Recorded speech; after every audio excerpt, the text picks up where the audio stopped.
All the Little People is one of those episodes of Adventure Time that seems like it isn't important, but it does a good job at doing something a lot of shows don't do. It displays one of the show's main characters, Finn's, negative traits and sets it up for it to come back for a major shift in the show, and setting up a character flaw that Finn needs to address as the show goes on, making some of his actions later on make more sense when viewing his character in its entirety as opposed to looking at one messed up thing he did. This episode also does a great job at showing how subtly dark Adventure Time can get, even in episodes that don't initially seem like they are or would be. In this video, I want to look at Finn's inclination for manipulating others and how this character flaw adds depth to Finn's character, as well as how this show wasn't afraid to paint its main characters in a negative light. Alright, so a little bit of setup. This episode starts off with Magic Man, a reoccurring douche canoe in the show, leaving Finn a magic bag full of little people from all over the land of Ooh. When Finn and Jake get home, they start messing with them. It starts off innocent with the boys putting their mini-me's next to their friends and respective girlfriends, and then it takes a sharp turn from there.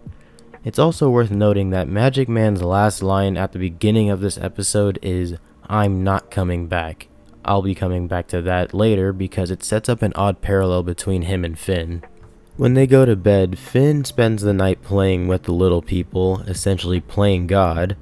This is where we see his manipulative nature begin to peek out. He messes with the little versions of the people he has very close ties to.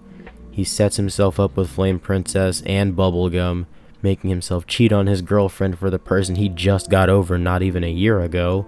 He also matches Lady Rainicorn, his own brother's girlfriend, with Mr. Cupcake, whose name is apparently Todd Cupcake. I just randomly looked this up. Who the hell named him that? The next day, Jake asks Finn if he stayed up all night playing with the little me's, to which the answer is yes, which then prompts Finn to direct Jake's attention towards the mini version of Finn making out with the mini version of Lady Rainicorn. Finn also shows Jake that he has been doing this to everybody, putting random people together with other people. This freaks Jake out, and then he goes to stay with Lady for a few days, not wanting to be a part of Finn's weird game.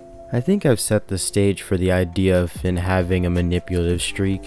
While many people disagree with what happens in Frost and Fire, and while some of the stuff he does is out of character in the specifics of how he goes about doing it, there was precedent for him to manipulate others, as proven in this episode, even if it emotionally screws with those close to him, like Jake getting disturbed by seeing Finn's actions with the little people, yet continuing to do it and go even harder with it.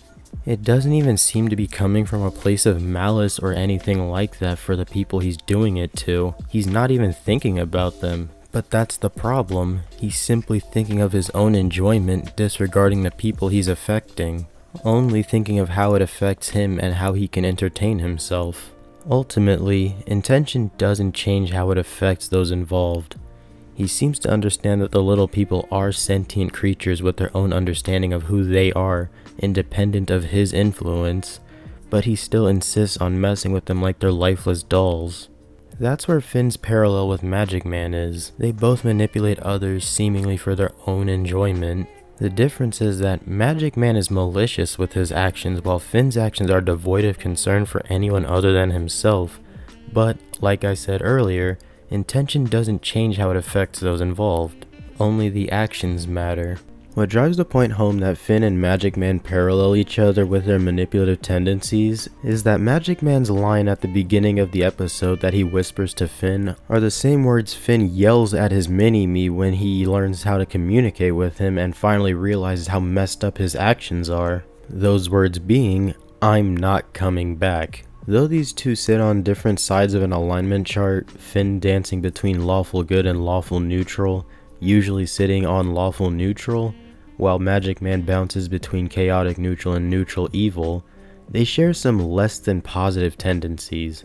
The difference is that Finn grew up and grew past most of his negative tendencies as the story went on, coming to terms with his flaws and becoming better as he aged up, while Magic Man, even when he was reformed as Normal Man, would still default to risking the reality that he inhabits just for a chance to bring back his wife.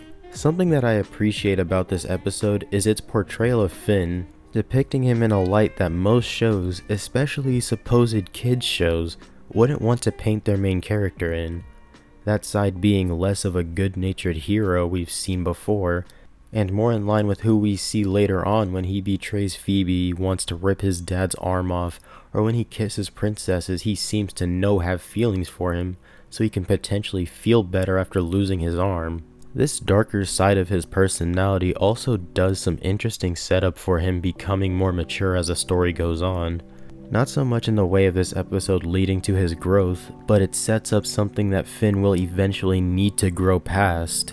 And because the show depicts these flaws with his personality and has him grow from them, for personal growth, not for some power up at the end of it, and it took time to work through, it feels a lot more satisfying when he addresses his flaws and matures, specifically when he apologizes to Flame Princess, something I keep bringing up in Adventure Time videos because it was really important, because it shows that maturity we've seen him grow into.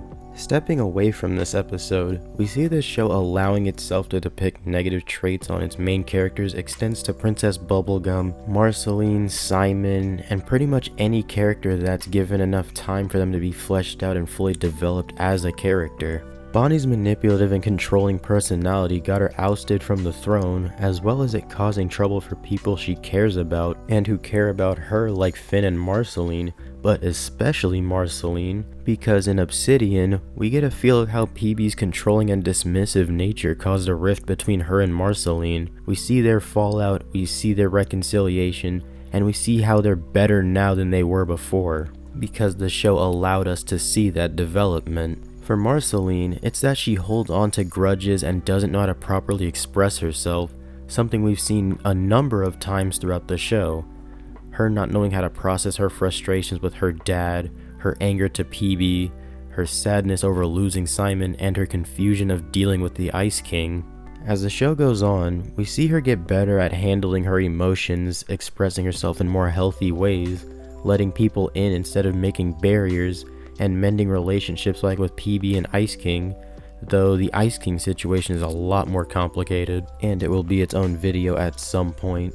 For Simon, my favorite character, we saw what could be viewed as an unhealthy case of codependency from him and his fiancée Betty that caused him to think that she would always be at his side and never had to think about what she wanted or what she needed. In Fiona and Cake, we see the less than ideal way of him managing his depression.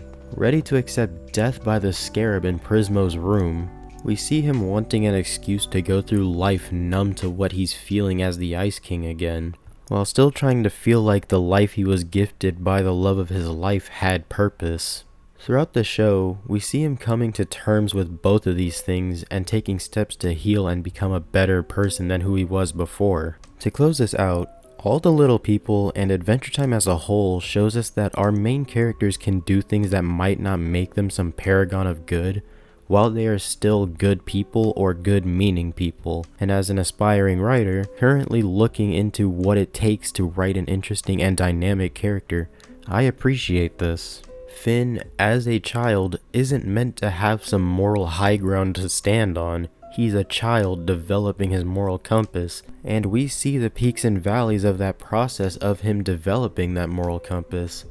Seeing these tendencies peek through and setting up for him to do objectively bad things makes him a more realistic character, similar to Zuko from Avatar: The Last Airbender, with him making the wrong choice in the Crystal Cavern.